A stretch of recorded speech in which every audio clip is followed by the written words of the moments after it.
Welcome back to Two Pretty Good Bad Men, an Alias Smith & Jones podcast. I'm your wacky comedy host, Tabitha, and today we are covering Season 2, Episode 23, Bad Night in Big Butte, the Season 2 finale. Yep, we have made it all the way through Season 2. Can you believe it? Because I can't. This episode was shot early February 1972, and it aired on March 2nd, 1972. The story was by Roy Huggins, and the teleplay was by Glenn A. Larson, and I have several bones to pick with him over this one, but we'll get there. The episode was directed by Richard L. Baer. Baer was a writer, director, and producer. Most of his writing and producing came from his Joe McDoak's comedy shorts, aka the So You Want To series. This is a long-running series of short films that started out slightly instructional, but were largely played for comedy. Baer made his first one, So You Want to Quit Smoking, simply to teach his students at USC the fundamentals of filmmaking. Somehow, Warner Brothers picked this up, and thus a series was born. 3 of these shorts were nominated for Academy Awards. So You Want to Be in Pictures, So You Want to Be on the Radio, and So You Think You're Not Guilty. Okay, that one sounds funny. This series ran from 1942 to 1956. He directed a lot of television after the McDoak shorts ended. He did 13 episodes of Broken Arrow, 11 of Maverick, 21 of Cheyenne, and 7 of The Twilight Zone. His biggest shows were Petticoat Junction, he directed 34 episodes of that, and Green Acres, where he directed 166 episodes, which is only 4 short of the entire series. He's like James Burrows over there. Not gonna lie, Baer's history with comedy explains a lot about this episode. Baer passed away in 2015 at the age of 101. We have returning guest stars this week. Michelle Lee is back in her final episode of ASJ. Don't go, Michelle, I love you. What we have is special. You can't just leave me. Sam Jaffe is back as Soapy Sanders. Yay for not bringing back Walter Brennan again. Mills Watson is back playing a new character, Deputy Sheriff Sam Perkins. Our newcomers include Jack Elam as Butte Kobe. Elam started out working as an accountant. He got his first role in exchange for doing accounting work. He became a well-known character actor thanks to his unmistakable sightless eye that he got from a childhood fight in which another boy threw a pencil in his eye. Good lord. He worked on films like Kiss Me Deadly, Once Upon a Time in the West, Support Your Local Sheriff, Pat Garrett and Billy the Kid, and Gunfight at the OK Corral. He had a few of his own short-lived shows. Temple Houston, about a frontier lawyer, starring Jeffrey Hunter. The Dakotas, about a team of deputy marshals trying to keep peace in the Badlands. Easy Street, about a couple of hillbillies clashing with a wealthy family. Didn't we already have that show? And The Texas Wheelers, about a family of all men, starring Mark Hamill and Gary Busey. He guest starred on Wild Wild West, The High Chaparral, Lancer, Kung Fu, 8 is Enough, Fantasy Island, and much later, Home Improvement. He was also in the 2 Bonanza TV movies from the 90s. He had no recollection of doing the show, saying, quote, "I can only say that in any show that long ago, I was mean. Bad and mean." End quote. Okay then. Elam passed away in 2003 at age 82. Next is Arthur O'Connell as the Sheriff of Big Butte. O'Connell started out as a vaudeville performer. He took a bunch of bit parts in movies during the 1940s, including a small part as one of the reporters at the end of Citizen Kane. He served in the Army during World War II. After the war, he had decent luck on stage, but not so much on screen. It wasn't until his Broadway play Picnic made it to the big screen and took him along with it that things started to turn around. He worked in films like Bus Stop, Gidget, the movie, not Pete's Show, and Anatomy of a Murder. He was in The Poseidon Adventure and Fantastic Voyage, and he was in Kissing Cousins, my favorite Elvis movie. O'Connell guest starred on shows like The Big Valley, Lassie, The FBI, My 3 Sons, The Name of the Game, Night Gallery, and Emergency. He also had a short-lived series with Monty Markham called The Second 100 Years. That one is about a young guy who wakes up after decades in suspended animation to find he's now older than his son and the same age as his grandson. And this was a comedy. Sounds like a horror story to me, but whatever. O'Connell passed away in 1981 at age 73 after suffering from Alzheimer's. And finally, we've got Pat Buttram as another sheriff. These characters have no names. What do you want from me? I knew Buttram's voice before I knew his face, because he lent that voice to multiple animated movies. He was the Sheriff of Nottingham in Disney's Robin Hood, Chief in The Fox and the Hound, and I can no longer watch that movie because it makes me too sad. He was one of the dogs, Napoleon, in The Aristocats, the guy who runs Lester's Possum Park in a Goofy movie, and one of the talking bullets in Who Framed Roger Rabbit. He said of his distinct voice, quote, "My voice never quite made it through puberty. It has been described as sounding like a handful of gravel thrown in a mixmaster," end quote. That's harsh. It's a unique voice, but I like it. He even started his career in radio on the National Barn Dance Show. Thanks to this job, he met Gene Autry, who brought him out to Hollywood and remained close friends throughout their lives. For live action work, Buttram was a regular on the Gene Autry Show from 1950 to 1955. He was a regular on Green Acres, which would make him familiar with working with the director this week. He worked on the Alfred Hitchcock Hour, Adam 12, Love American Style, The Dukes of Hazzard, The Love Boat, Knight Rider, and Who's the Boss? He passed away in 1994 at age 78. Okay, let's talk about the season 2 finale. We don't exactly have another sneak peek. It's one of those tonight on Alias Smith & Jones things where they show some clips of what's coming up in the episode. Why? I have no idea. Have they done this before? I feel like they have, but I can't remember for certain. Anyway, cue the theme song. At the proper start of the episode, our boys are riding slowly through town. They're being followed by someone and they know it. They debate about what to do about the man Butte Kobe on their tail. And the dude is not being at all subtle. He's literally riding like 5 feet behind them. If he's trying to be sneaky, he's failing miserably. On the other hand, if he's trying to be intimidating, job well done. Our guys remain calm, and as they turn a corner, Butte keeps riding straight. There's a moment of relief, and Hayes suggests that they just haul ass. But Kid reminds him that they've spent the last month tracking Georgette down, and they can't abandon the trail now that they're so close to her. Hayes relents. Butte approaches the sheriff asking about a man named Skeet Jenkins. The sheriff tells him that Jenkins did stay in town for about 2 months, but he died 2 days ago. Butte asks if he left any personal effects behind. No, but his daughter is in town. By the way, that's, Bat Buttram's only scene in the episode, but I had to talk about him anyway. Butte finds this information now just as Hayes and Kid are inquiring about Georgette at the hotel. The clerk says that there is a woman here fitting that description, but her name is Jenkins, not Sinclair. Oh, George, what are you up to, girl? The boys ride over to the cemetery where Jenkins is being laid to rest, and George is there in full mourning gear, complete with a veil. She really commits to the bit. I love it. George asks the undertaker if there's any chance that her father, Mr. Jenkins, had a letter on him. No, he didn't see any. Well, would he mind terribly just popping the lid off the coffin and going through his pockets just real quick? She pays him an extra $10 to do it, and that's enough for him. He goes through the corpse's pockets. Gross. And sure enough, he does find a letter. The boys aren't the only ones watching her. Butte is watching too. When she starts back to her buggy, the boys approach. They share a nice reunion, and she's thrilled to see them until she realizes that they didn't just happen to run into her. They tell her that they're very sorry for her loss. Also, who is the dead guy? And then... they play that comedic boing noise again from a couple episodes ago, and George looks straight into the camera. That's going to be happening a few times this episode. And I was all prepared to blame Glenn Larson for this, but after reading about the director and how he mostly worked in comedy, I'm going to blame him. And Roy Huggins. Why didn't you stop this, Roy? Huh? Why didn't you stop it?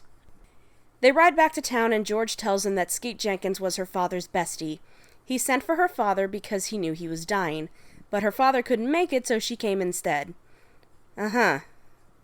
Okay. The guys tell her that they came to her for a loan. They want to borrow $3,000 to get a stake in a poker game. Yeah, she's not into that idea. They badger her about it all the way to the stage depot. George sticks to her guns, but as she's about to leave, they notice Butte Kobe is still hanging around watching them. And suddenly George changes her mind. She'll loan them the money only if they agree to help her. And they immediately start to protest. Boys, you help my beautiful wife. She says she's stopping off in Big Butte for one night. It has to do with a promise her father made to Skeet. They ask her about the letter that she took off Jenkins's corpse. She says she can't talk about that, but she promises it'll only be for one night and then the $3,000 is theirs. The stage pulls into Big Butte and the town is all decked out for a 4th of July celebration. Okay, Smiler with a Gun also took place on 4th of July, so what's it been, 2-3 years at this point? Remember, they spent that entire winter snowed in at night at the Red Dog. At the hotel, George wants a particular room, but the clerk informs her that that room is occupied. Outrageous! Occupied by whomst? A Mr. Smith and a Mr. Jones. Up in the room that George wanted, they're happy to find that it overlooks the sheriff's station and all of Main Street, so they won't be surprised by any trouble coming. George enters and is like, let's switch. Nah, they're good. George looks out the window and, uh-oh, there's Butte again. She invites them to dinner that evening and then makes a quick exit. The boys take a look outside and Hayes decides it's probably time they find out what George is up to. Butte goes up to the clerk and bribes him to get a list of everybody who's checked into the hotel in the last 48 hours. The boys leave the room and go down to the dining hall, and George sets about breaking into their room. The guys spot Butte on the way down the stairs. They've been worried this whole time that he knows who they are and is after them specifically. He's not, of course. He doesn't know who they are. He's after George. George gets into their room and starts counting her steps. All the while, fireworks are going off outside for the 4th celebration. She starts hacking away at the ceiling with an axe. Downstairs, the boys sit and argue about Butte. Hayes says that he can't be after them because if he were, he wouldn't be waiting around. He would have done something by now. But Kid says the only other person he could be following is George. Bingo. Eventually, she comes down to join them for dinner, and they start asking her exactly what she's doing there. Butte is sitting at a different table, and they all acknowledge him, knowing that he's after her, and want to know why, or the boys are going to walk. She breaks and says that she's about to come into $50,000 in a few days. Hayes says if she wants them to stick around, they want half. She counteroffers for a flat 30%, but she still won't tell them exactly what she's gotten into. The boys head back to their room to find the ceiling broken and bits all over the place. Butte comes in right behind them at gunpoint. He takes them to the sheriff's station and strips them down. Aw, yeah! They have to hide their shame with blankets. Butte, the sheriff, and the deputies search through their clothes and luggage. And they're like, excuse us, but, what the fuck are you actually looking for? The trio of lawmen do not believe that Hayes and Kid don't know. That they just happened to pull into town on that night when a statute of limitations run out on a certain robbery and just happened to check into the room where the robber is rumored to have stayed. And they've just never heard of the Thurston diamond that's worth over $200,000. Ha! A likely story. The boys note that $200,000 is significantly more than $50,000 that George told them about now, isn't it? The sheriff has no choice but to let them go for now. Butte wants to take one of them out and work him over a little. At least the sheriff isn't about that life. Sheesh. Hayes and Kid offer to leave town, but the sheriff says, they're not leaving town for at least a day. The sheriff and Butte continue to argue. Sheriff says that the room the guys are staying in wasn't even part of the hotel when the robbery was committed. They've built onto it since. And he thinks Butte just wants the diamond for himself anyway. No! Butte merely wants the 10% finder's fee from the state, that's all. The sheriff's not buying it. But Butte argues that maybe the sheriff wants the diamond for himself. Maybe everyone's corrupt. That's usually the case. Back with George, she's still rifling through the ceiling, and she can't understand why she's not finding this damn diamond. Downstairs, the boys tell the clerk that they want a new room. He gives them the one directly under the one they had. George goes to see the clerk after the boys leave, and she asks about the robbery of the diamond 7 years ago. And that's when she finds out that the hotel only had 2 floors back then, not 3. So instead of breaking through the ceiling, she needs to break through the floor. Hayes and Kid start to settle down for the night, and Kid is really nervous and just wants to leave town now. Hayes said that 30% of $200,000 is $60,000, and they can lay low forever on that kind of money. Yeah, after 2 seasons of seeing the way these two burn through any money they get, I highly doubt that. Kid very kindly to the audience takes his shirt off before getting into bed. Thanks, Ben. Hayes insists that they're not leaving town until they find the diamond. This is all incredibly domestic, by the way. They're just casually getting ready for bed. At the sheriff's station, he's called in some men to deputize. He's going to seal off the entire town until they find that diamond. George is still working on the room, trying to crack open the floor. In the room right below, Kid is asleep and Hayes is getting ready for bed. Did I mention there's only one bed? Because there's only one bed. They're sleeping in the same bed. Anyway, Butte knocks on the door and Hayes elects to talk to him outside since the kid is asleep. Aww. Butte offers to make a deal for the diamond. While this is going on, George finally gets the floorboards up and the diamond is there. But too bad for her, she accidentally breaks through too far and it slips right down into the boys' room, directly into Kid's belly button. With that stupid boing noise again. Hayes is trying to convince Butte that he and Kid don't know where this diamond is. Butte finally leaves and Hayes goes back into their room. He sees the diamond in Kid's belly button and is like, where'd you get that, bro? George calls down that it's her diamond, thank you very much. They all three get in the same room and George says that since it was willed to her by the man who stole it, that means it belongs to her.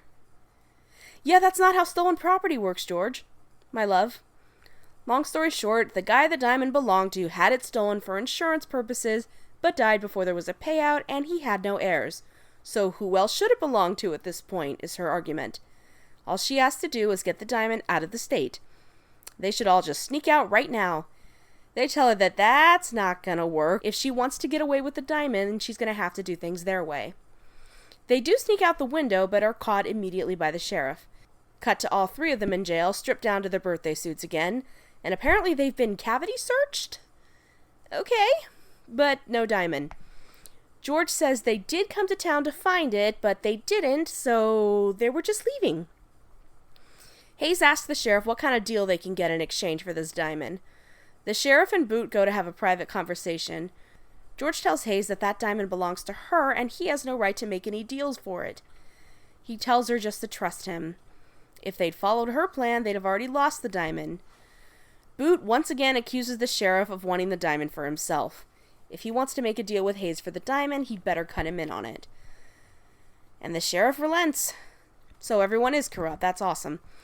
The sheriff tells Hayes that since the diamond belongs to the state, he can offer them a finder's fee of $1,000 for each of them. Kid and George are like, hell no, but Hayes readily agrees to that. But he still says he doesn't know where the diamond is. However, he can get it for them, so long as they let him out and allow him time to do it. And they do. They let Hayes out, but keep Kid and George locked up. Hayes promises to be back within 2 days. In jail, Kid and George play blackjack again, and she beats him again. I really love those two together. Now, up until now, I have enjoyed this episode, despite the boings. But here is where it just gets weird and lazy. Hayes returns 3 days later with a hamster, or perhaps a gerbil, which Hayes calls a great African diamond hunter. Now, Butte and the sheriff are fairly certain this is bullshit, but they're going along with it for now. They take the stupid rodent over to the hotel, into the room so it can sniff out this diamond. They let Hayes go into the room alone, where he covers the keyhole with tape and lights a lantern. Okay. And then Hayes grabs the diamond from the closed doorknob where they stashed it. It's actually a pretty good hiding place. I never would have thought of it. Butte and the sheriff think they've waited long enough. They bust in and Hayes is like, bad news, the rodent has failed. They take him back to jail and strip search him again. Nothing. They tear the room apart again. Nothing. The sheriff finally gives up. He lets all three of them go. But Butte and the sheriff say that the rodent has to stay with them until they find it. So now they do believe that this hamster has diamond sniffing powers. Hayes does have a good line here. When he's looking at the rodent, he says, quote, I don't understand it. Must not be a purebred. End quote. That got me. Hayes takes Kid and George to an abandoned shack where a homing pigeon has the diamond attached to its foot. How Hayes found this pigeon and when he had the time to train him? Well, let's just not ask questions like that, for I'm afraid there are no answers. They take the diamond to Soapy Sanders to have it checked out. And he reveals to them that it's not actually a diamond at all. It's quartz and it's worth $50. Cool.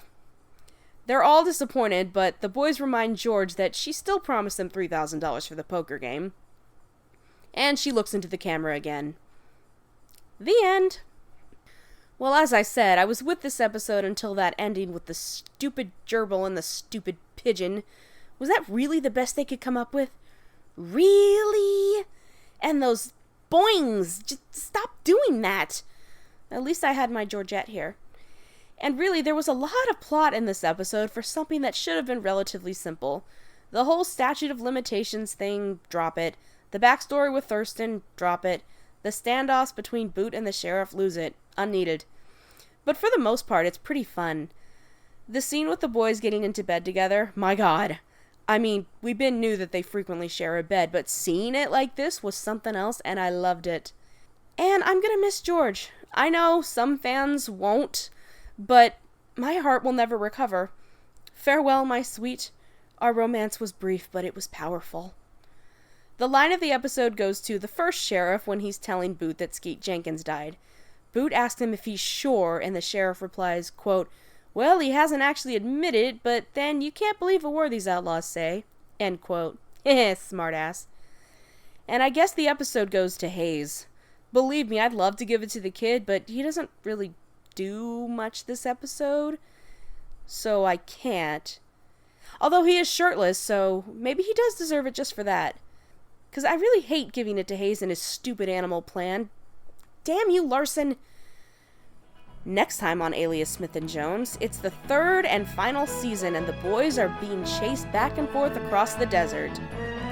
Research for this podcast comes mainly from the wonderful book Alias Smith & Jones, The Story of Two Pretty Good Bad Men, by Sandra K. Sagala and Joanne M. Bagwell. Thanks for listening.